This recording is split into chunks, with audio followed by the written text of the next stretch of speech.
Yo, what's up mga kalikot? Sa mapagpalang gabi sa inyong lahat kung gabi niyo pinapanood tong video na to at sa mapagpalang araw naman kung araw niyo pinapanood tong video na to. So, para sa video tutorial sa oras na to, paano mag-assemble, buuin yung transmission gear ng Honda TMX 155. So, disclaimer po para sa mga nakakalam na. Pagbigyan po natin yung mga di pa nakakalam. Sa mga first timers, sa mga baguhan, pag mag-DIY kayo, mag-overhaul ng Honda TMX 155. Yan, paano buuin yung transmission gear. Yan, at pagkakasunod-sunod ng bawat gear. Okay. So, umpisa natin. Meron siyang dalawang shafting, which is itong main shaft. Yan.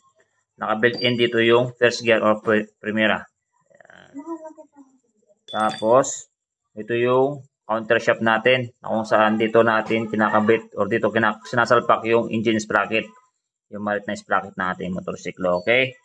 So, paliwanag ko muna sa inyo yung bawat parts ng ating transmission gear. Yan. Unahin natin sa mga washer. So, meron siyang tatlong washer, spline washer.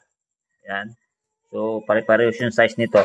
Itong tatlong spline washer na to. Yan. So, kahit magkakabaliktaran yan. So, pare-parehas lang size niyan. Then, circlip lock. Ito, circlip. May tatlong magkakaparehas ng size nito. Saan na siya? Ito. Yan, tatlo. So, meron pang isa yan, malaki. Ito, di ko na siya tinanggal. Yan. Nakakabit sa mismong counter. Counter shaft. So, di ko na tinanggal. Okay. Tapos, dalawang bushing or spacer. Magkapareho yung bilog niya, pero meron siyang pagkakaiba. May manipis, tapos may makapal. Ito, manipis to. Ito, makapal. Okay. Next natin, ito, dalawang magkaparehas na manipis na washer. Yan. Medyo maliit na manipis na washer. Tapos, may pinakamanipis dito. Pinakamanipis na washer. Ito na malaki ang bilog. Yan, nag-gis. So, parehas niya to. Nga lamang ito mas makapal. Ito mas manipis. Okay. Tapos, ito, parehas yung kapal niya. Pero magkaiba yung laki ng butas ng bilog.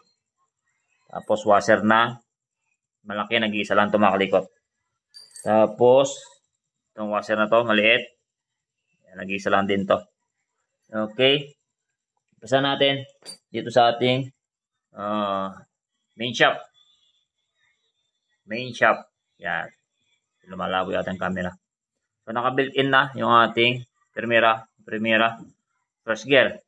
So, next natin, dito natin unahin yung tertiary or third gear. So, saan ang tertiary dyan? Third gear. So, ito. So, ang patandaan natin dyan, makinis dito, tapos dito may apat na pa.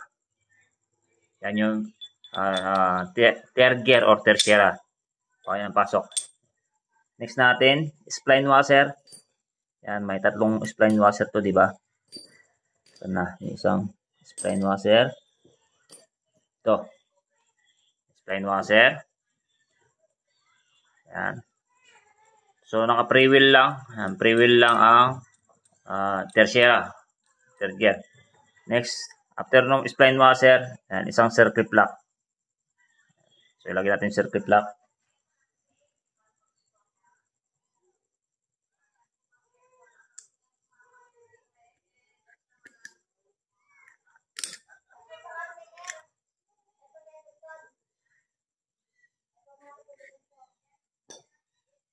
So, may kanal-kanal naman yan, yung mga lagay ng spline washer.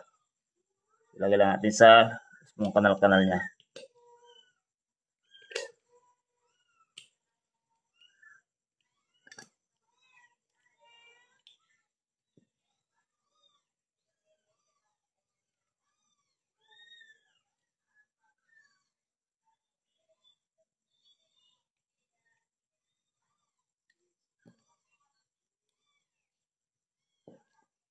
So, issue lang natin.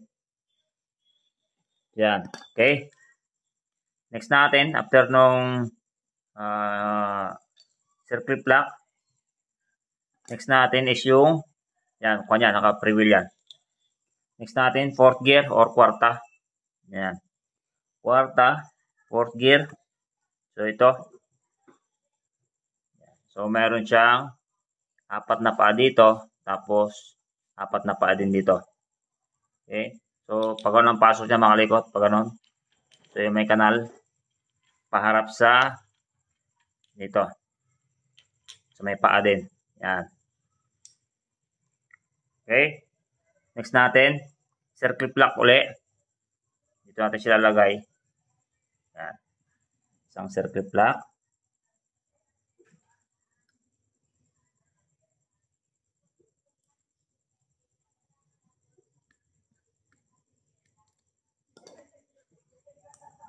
Yan. Okay. Next natin is segunda or second gear. Segunda. Second gear. Ito. Segunda, second gear. So, meron siyang apat na paa. Tapos dito, plain. Tapos ito may kanal siya. Pag ganyan ang pasok. Ay, sorry. Spline washer muna. Spline washer muna, okay? Sorry, spline washer muna. Yan. Spline washer. Then ito na. Itong segunda natin. Pag ano ang pasok. After nyan, segunda natin is yung washer na ito. Makapal. Makapal na maliit yung bilog niya. Di ba? Dalawa yung makapal na yan. Ito isa malaki. Ito makapal, maliit. Yan. Yan, papasok dito yan, no? Sa may mga spline. Tapos, yung ito, maliit na washer na medyo makapal. Ito yan, mga likod. Okay. Tapos, balik natin. Ito yung permira. Yan, first gear. So, pinakamanipis na washer. Pinakamanipis. Yan. Pinakamanipis. So, yung dalawang manipis na may makalikot ito, hindi naman siya papasok dito. So, pinakamanipis na washer. And then, itong pinion gear. Yan. So, tapos na. Dito sinasalpa ko yung clutch housing mga kalikot. Tapos na yung ating main shaft. Next natin, yung ating counter shaft. Yan. So, ito yung circle block din natin tinanggal. Yung malaking circle block. So, unahin natin sa segunda. Second gear. So, saan yung second gear natin? So, ito. Second gear natin. Plain dito. Dito, meron siyang, ayan, pa-curve. Okay. So, ayan. Ayan, pasok. Tapos, yung makapal na washer. So, makapal na washer na malaking bilog. Ito yan. Ayan. Tapos, ito. Yung itong washer na to na malaking bilog din na hindi siya ganoon kanipisan. Yung isa sa may pinion gear manipis, di ba? Ito kasukat nun ito, pero ito hindi siya ganoon kanipis. Dito yan mga kalikot. Okay? Tapos natin. Second gear. Next natin is yung sana? Yung ating fourth gear. Fourth gear, kwarta. Kwarta ng ating counter. So, ito. Yan. So, meron siyang apat na paa. Tapos dito, yan, pa-slope na siya. Yan, pa-curve. Yan. Yung dito, yung sa may pares na dito, yung sa may third gear. Plain. Ito naman, yan, may pa-curve. Ito yung ating fourth gear or kwarta. So, yan. Wala nang washer yan. Okay. Next natin, spline washer. Ito. Yan. Spline washer. Tapos, circle block ulit.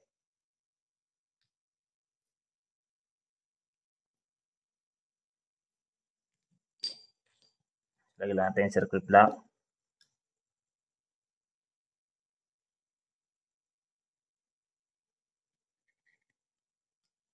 sakto natin sa may kanal.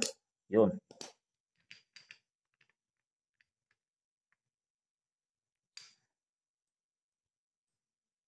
Balik lang natin dito. Matanggal. So, pre-wheel din. Yan. Ang 4th gear. Yan.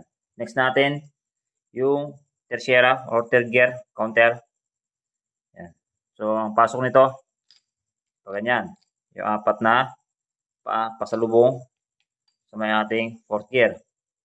Ito yung ating third gear. Yan. Tapos yung 3 paa niya, ganyan. Okay. Next natin, yung washer, ito. Dalawa, pili ka lang dyan, kahit alin dyan. Ganyan. Next natin, ito, itong bushing or spacer.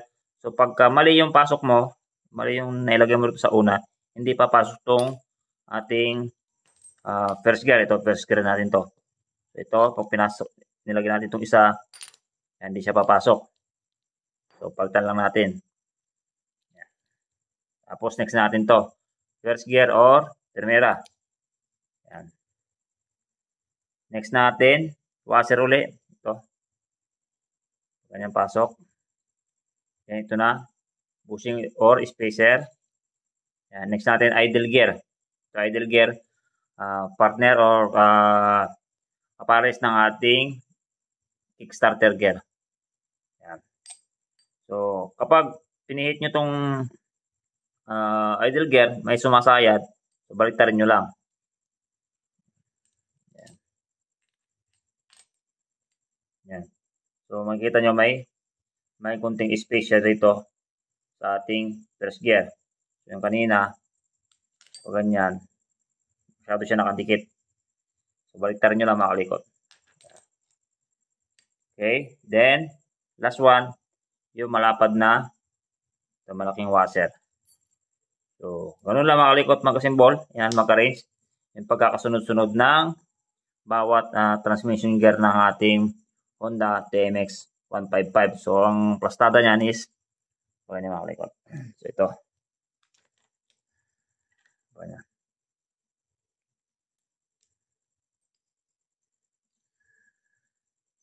So, pag ganyan. Ayan.